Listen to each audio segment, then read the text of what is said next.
This is a dedicated, great group of people, women mostly here, but men also, who are part of a larger movement, which presumably is 1 billion rising, and why it's called that. Yeah. And it's rising against something that never should happen, never should have happened, and never should happen in the future. Yeah. And if this is part of that movement, that's all the better. And we join with you and with everybody, every woman around the world, every girl who's exploited, who's hurt by men and other women even, and it's no longer acceptable. It should never have been acceptable, and it certainly isn't acceptable anymore. Yes, hear, hear. Yay, Drew. Thanks, Drew. Let me just talk about this on a personal note. I was in high school a very long time ago when the women's movement was coming out of the civil rights movement. And a lot of gains were made for people who were my age. And we could look back and say it's really different. And we can look at what's changed during that period of time. But not enough has changed since then to now. And the part that concerns me more than anything else is my daughters, my granddaughters are growing up in a world where it's starting to go backwards. And this is coming down from the top of our government, unfortunately, and the kinds of things that are happening in Washington, D.C., and with our president in particular, and the kind of standard that he said is acceptable for a male, a way to behave that is just reprehensible. That's and right. you're starting to see things going backwards, and that just is unacceptable. We have to, all of us, and especially us, especially privileged white males, because we are still privileged by the mistake or the happenstance that we happen to be born male and white. It's not our fault, but we can overcome it. And we cannot allow this to happen. We can't allow the gains that were real gains, but just simply not enough, to be taken away, not for our children and not for yours. So we need to be strong. We need to do some simple things like remember to vote. Yes. We need more women in office. Yes. It's happening right now. Do it. Woo! Thank you. Woo! Thank you, Ken. Yes, thank you. So, Maya? Where's Maya?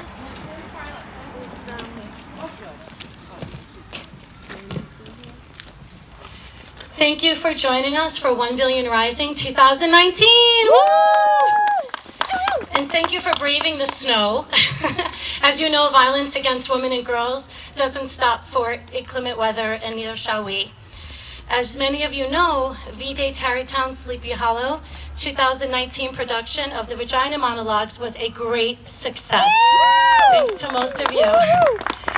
Our February 13th performance at our very own beloved Tarrytown Music Hall sold out. Thus far, we have raised over $42,000 to be given. Thank you, $42,000, and still going. We're still accepting donations to be given to Hope Store and to My Sister's Place, two organizations who work tirelessly to deal with these important issues. Our team dedicated this year's production of the Vagina Monologues and are dedicating this year's 1 Billion Rising Call to Action campaign to my sister Yvette and to all women and girls who have been raped, emotionally and physically abused, and or murdered in a domestic relationship. Yvette wrote about the horrific physical, emotional, and sexual abuse she suffered at the hands of her husband. My daughter Maya is going to read a couple of her monologues. To leave or to stay, no one knows what truly goes on behind closed doors. I can't take it anymore. I go out and put a smile on my face. No one sees or feels the pain that I carry. Choices I must think about and make. Any suggestions? Thank you, Lord. No more abuse. Nobody deserves it. Burn, punch, smack, name-calling, broken nose, black eye, busted lip, etc. The list goes on. I'm finally free. I feel stronger than I have in a long time. Abuse is never a reason when you're angry. There's lots of outlets that can be utilized instead of hitting, smacking someone, calling names, putting someone down, burning them, etc. I've been through that way too long. I don't know why, but I stayed. I guess my eyes opened up today and I left. I thought I just tolerated it just because. I would put a smile on my face as soon as I walked out the door. Not anymore. I'm done and I'm free. I never deserved it. What I deserve is love and respect. Not to be embarrassed in front of people. I will not go back to a place that will hold me down and feel depressed anymore. Not saying I'm looking for someone, because I'm not. The wounds run deeper than I can explain, but I realized I love myself more than how I was treated. No one should ever tolerate abuse. No man or woman. That's right. Yvette meticulously kept diaries, letters, court records, appointment books, text messages, Facebook messengers, and she told family members and friends about the abuse she endured before leaving. We got her out many times, and she was in shelters. She was also, Hope Store helped her even once. Over the many times she would leave, he would threaten to destroy her, her children, and our mother. His threats against her children and our mother is one of the reasons Yvette would go back to him until she finally left him for good to move in with our mother and her 2 sons over 2 years ago.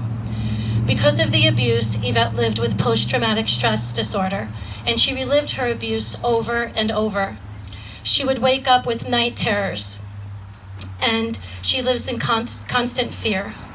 Even though my sister had escaped her abuser, she was taken from us May 3rd, 2018.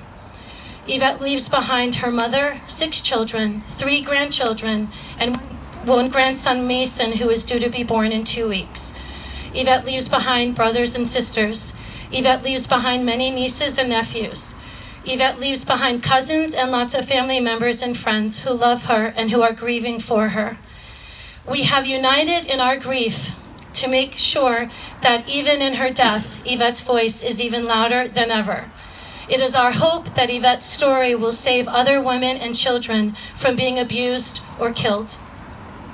After Yvette fled the abuse, she wrote, "The world has to change and not accept any abuse of any woman or child. No more. Stops right now. Pass it on so it will become one of the toughest laws. Pray for everyone to be strong and laws to change and keep their faith. The world is a great place.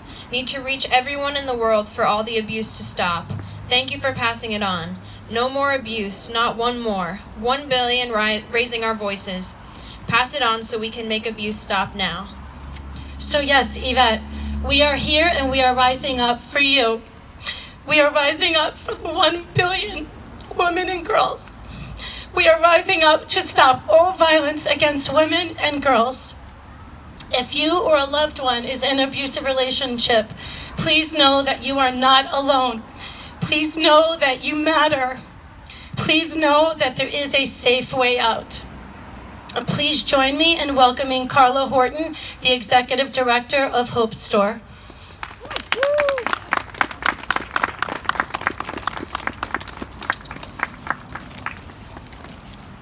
I had lunch at the home of Nazish Munchenbach right before I came and was talking about my childhood with her husband, Christian, who asked me, "How old were you when you knew how bad things were at home?"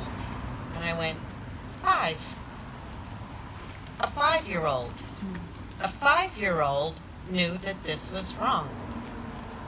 I watched my dad beat and punch and stomp my mother from one end of the house to the other. I saw him brutalize my stepbrother. Big problem, big risk factor in homes that are blended. We didn't blend well. And yet, when my mother was dying 5 years ago this month, she didn't talk about all the bruises. She talked about the words that were said to her. She talked about how her mother pimped her out to her uncle when she was 7 and said, "What's the big deal? What's the big deal?" My mother was actually one of those who broke the silence. And yet the people pledged, or who should have pledged to keep her safe, were the ones that put her most in danger. And people will say, oh, it must be drugs or alcohol or, mental illness. And I'll tell you, sure, you could abuse and be a drunk, and you can abuse and be a druggie, and you could have mental illness and abuse. But think about how many have that and don't. Because what you need to know is abuse is a choice. You choose. You choose the ones you think you own. You choose the ones you think you should have power over. You choose the ones who, if they can't have you, no one can. I asked my mother about 20 years ago, and not in a blaming way, but just finally wanting to know, gee, Mommy, what was it about Daddy that made you feel you couldn't leave him? And she said, and please picture me, I'm sitting on my couch, I got my feet up, I got a glass of Pinot Grigio in one hand and the clicker for the TV in the other.